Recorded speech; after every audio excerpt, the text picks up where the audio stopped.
Morning glory and evening grace, America. It's Hugh Hewitt. Please begin this Friday with former Florida Governor Jeb Bush. Governor Bush, welcome back to the Hugh Hewitt Show. Thank you, Hugh. Always an honor to be with you.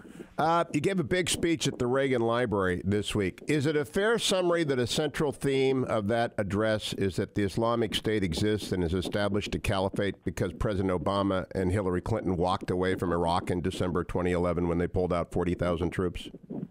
Absolutely. That's exactly what happened. President Obama himself said that al-Qaeda in Iraq was defeated.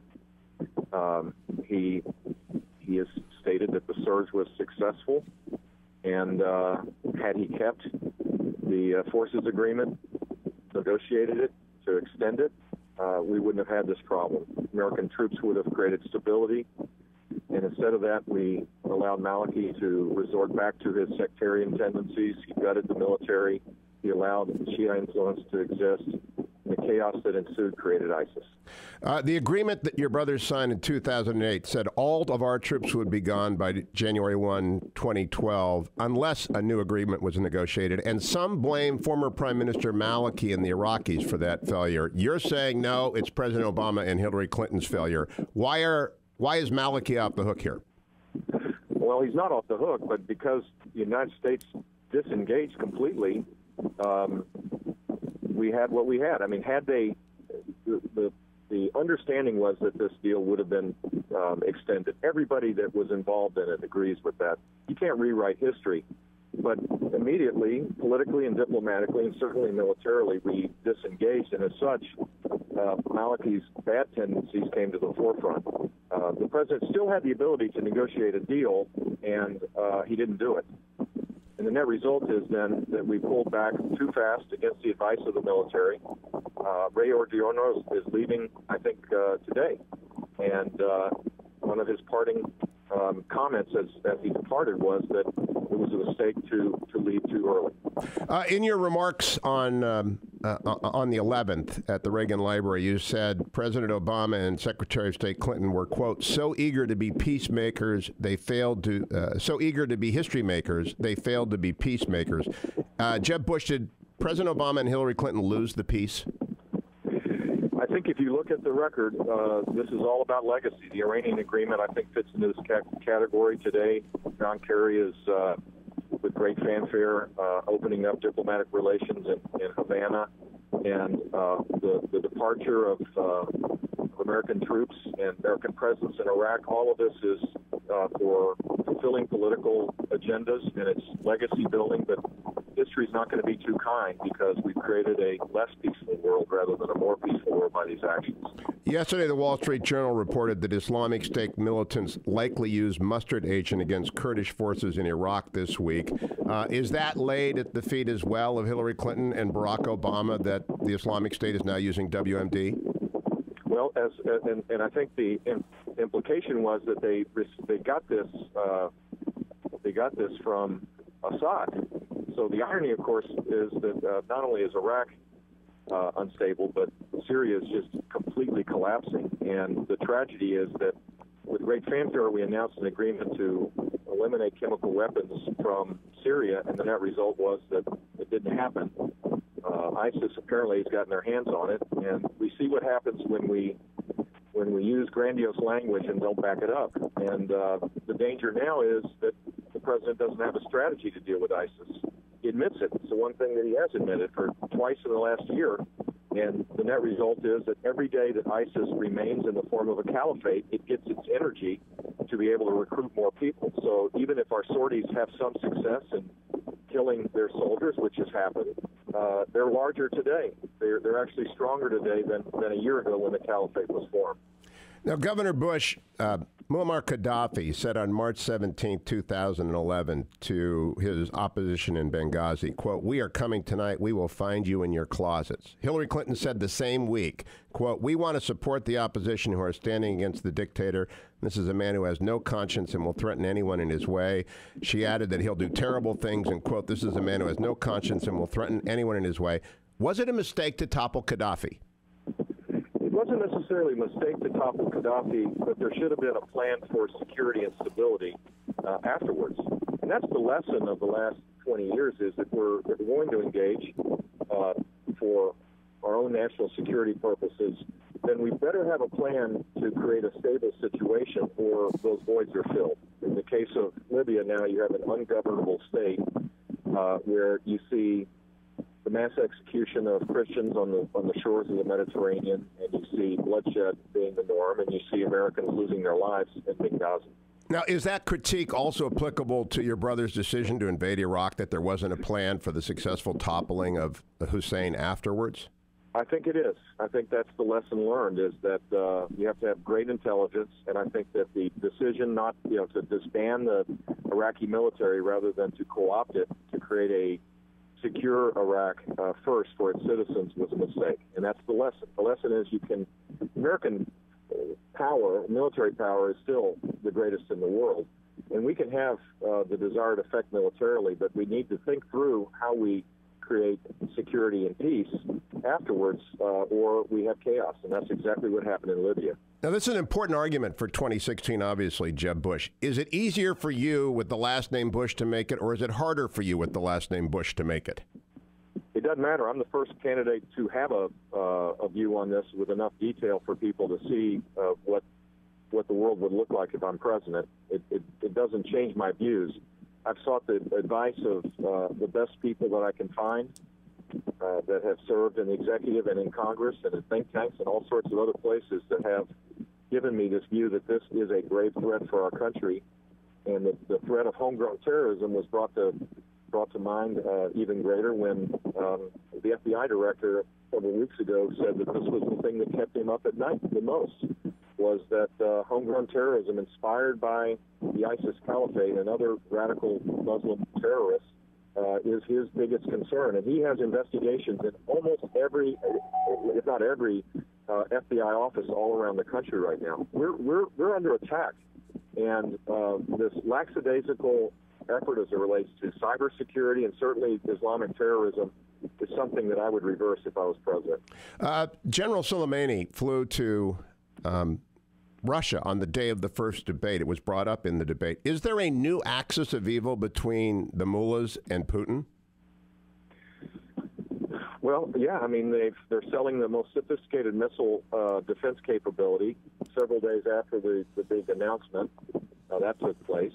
Some $900 million, at least I read in the paper, $900 million weapon missile defense capability. We're getting rid of the sanctions, so all the two leverage points that we have with Iran are soon to go. And Russia, as we pull back and we're weak, Russia has been extraordinarily aggressive. In fact, we're relying on Russia more and more to be able to have some leverage in conversations in Syria and other places. This would never have happened had we recognized America's leadership role in the Middle East and in the world. You mentioned in your August 11th speech Egypt, Saudi Arabia, King Abdullah specifically in Jordan, the United Arab Emirates, even Tunisia. President Obama and Secretary of State Clinton totally screwed up the Egyptian policy, and it still seems as though President Obama resents President el-Sisi. Do you agree with my assessment of that, and do you think we need to strengthen ties with President el-Sisi? We need to. If we believe in a secure Middle East, then we have to support the traditional Arab states, because the option is a caliphate. Very little in between. We're going to have any influence over Egypt or Saudi Arabia if we lecture them and if we turn to Iran as the peacemaker in the region. I mean, this is kind of Alice in Wonderland logic here. So yes, it is important. If we're going to defeat ISIS in Syria, and which requires Assad to go as well, we have to rely on a united Arab Sunni force that would be trained by the United States, where we use our air power, but Syrians on the ground along with an international force that would be comprised of the Turks, the Emiratis, the Saudis, the Jordanians, and the Egyptians, and some way or another all have to play a role. We can't do this ourselves.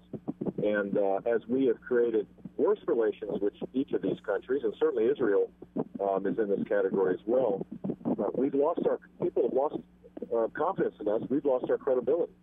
Jeb Bush, you just mentioned Israel. If you're the president, would you sell the F-22 and B-2 technology, not from our inventory, but the technology to Israel? And if asked, would you forward base, as they were talking about at CSIS this week, forward base American nuclear deterrent forces like B-2s in Israel? I would certainly consider it. I think given the existential threat that Israel faces as it relates to Iran, there needs to be more than just symbolic efforts to show that we have Israel's back, that we are, that there's no light between us. We're shoulder to shoulder in this effort to fight Islamic terrorism and the threats of Shia radical terrorism sponsored by Iran, both of which are direct threats, and the military threat, of course, is huge as it relates to Israel. So I think everything needs to be on the table. Let me turn now to Mrs. Clinton. Does she own the Iranian agreement as well as the debacle in Iraq and ISIS? Well, she was not there to negotiate it. That was Secretary Kerry's doing, but she supports it. She was one of the first supporters of this agreement. And it's just hard to imagine how, based on the merits, that this deal is going to bring about peace and security. It has nothing to do with their sponsorship of terrorism in the region. We have 3 American hostages in Iran, nothing to do with that. The sanctions will be lifted to allow for expansion of conventional weapons capability. They continue to work on ballistic missile capability. All of that is not even part of the agreement. And then you have the verification issue, which is extraordinarily wrong, to go from anytime, anywhere inspections to now this convoluted, complicated system with a country that has violated most of the agreements that have been in place over the last decade. She supports it. Whether she was there or not is not particularly relevant. So she does own the agreement, in your view. She definitely owned her own server. Now, General Petraeus, Sandy Berger, and John Deutsch all violated 18 U.S.C. 1924. Is Hillary guilty of the same offense, in your opinion, Jeb Bush? Well, we're going to find out, and there should not be a double standard. This is, if in fact it's true that classified information was transmitted over a private server, and Secretary Clinton knew about it, which she had to have done. It certainly is in violation of the president's own policies, but it may also fit, as you described, into a violation of law. If that is the case, the investigation is important, and I think she should come clean. This is this leak, drip, drip, drip of new information, not helping her, but frankly, it's very typical, I think, of how Mrs. Clinton operates in the public sphere. She should be a lot more transparent about this. Do you have confidence in the FBI and the Department of Justice that she'll be prosecuted if indeed she has done the same thing that General Petraeus and Sandy Berger and John Deutsch did? I want to have confidence. I certainly have confidence in the FBI. I want to go back then to, if she drops out, how do you match up with Joe Biden or Bernard Sanders or perhaps John Kerry entering the race clutching the Iranian agreement? Well, I got enough challenges on our side with 17 people running. I think a Republican can win because of the failed economic policies of this president, and all of those candidates will double down on a progressive liberal set of regulations and taxes that's stifling economic growth and income growth for the middle class.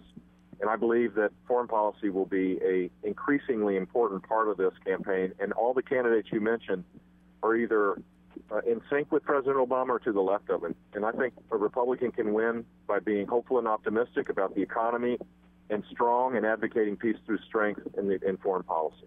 Jeb Bush, you mentioned General Odierno retiring today, along with General Mattis, McChrystal, General Peter Pace, General Petraeus. Yes, these are all the war fighters who won. Would Jeb Bush ask any of them to come back from retirement onto active duty to help in the war against Islamist extremism?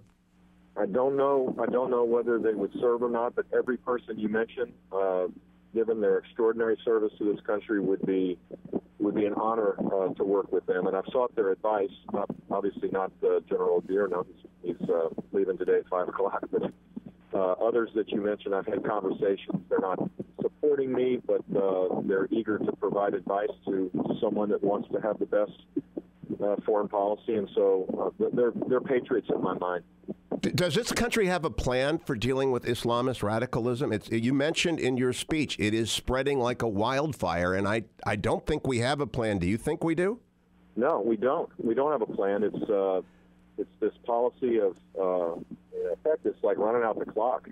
There is no plan. In fact, the president has admitted that there's no strategy, and so it's a series of tactics And there's significant constraints on the military as it relates to sorties, as it relates to prohibition to have our fighting forces embedded with the Iraqi army. The effort to recruit Syrian fighters to create a renewed Syrian Free Army has been a disaster because they require that that you only can fight ISIS rather than deal with the dual danger of Assad's brutality as well as ISIS.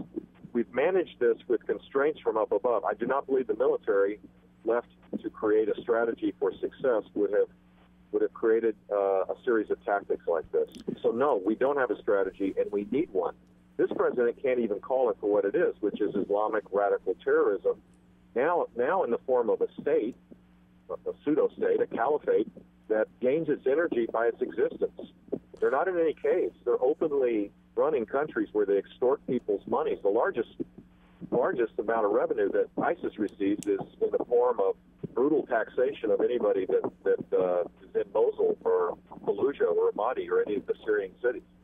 At the same time that this is happening, the defense appropriations bill is stuck in the Senate because of the filibuster. Harry Reid broke the filibuster in order to confirm President Obama's judges. Should Mitch McConnell break the filibuster rules in order to get the Defense Department bill to the president's desk? I think first and foremost there ought to be 7 Democrats that believe that the gutting of our military has gone too far. Every military leader that has recently left would concur with this, that there's a level under which the Army can't go. Today, for the first time, I do not believe we'll have a aircraft carrier in the Pacific that we're, and I believe either the Reagan or one of the others is leaving the Persian Gulf. So we have diminished our capabilities to project force in the world, which makes it hard for a president's word to be taken seriously. And so this is a national security issue that goes beyond partisan politics. And my belief is that there's 7 Democrats at least that would support this. There's a stopgap measure to fund this through existing funds. And when I'm elected president, if I am, I will submit a budget to fight that will restore our military cuts, and we'll fight for it and get it done. But the idea that this country, this extraordinary country, can't pass a budget in 6 years, I mean, come on. We've got to go beyond this and start prioritizing the things that really matter. And national security and keeping the homeland safe has got to be first. Those 7 votes aren't there, and so this will probably come up at the Reagan Library debate if I'm participating and I have a chance to ask it. Would you support breaking the filibuster if those 7 votes aren't there in order to get it to the president's desk? Well, I'd like to see what pressure is brought to bear. The Senate is going to have the chance to vote yes or no on an Iranian deal, and yes or no on whether or not we should fund our defense capabilities. And while they may not be there yet, but I'm pretty certain that given the broad popular support for both against the deal and for defense spending, I'm relatively confident that it's not out of the question that you could do it regular order way. You can expect that it's coming back at the Reagan Library. Jeb Bush. Again on the question, huh? I'm looking forward to it. I really am. Governor Bush, thanks for the time today. Safe travels. We'll talk again soon, if not before the debate. Thanks. God bless.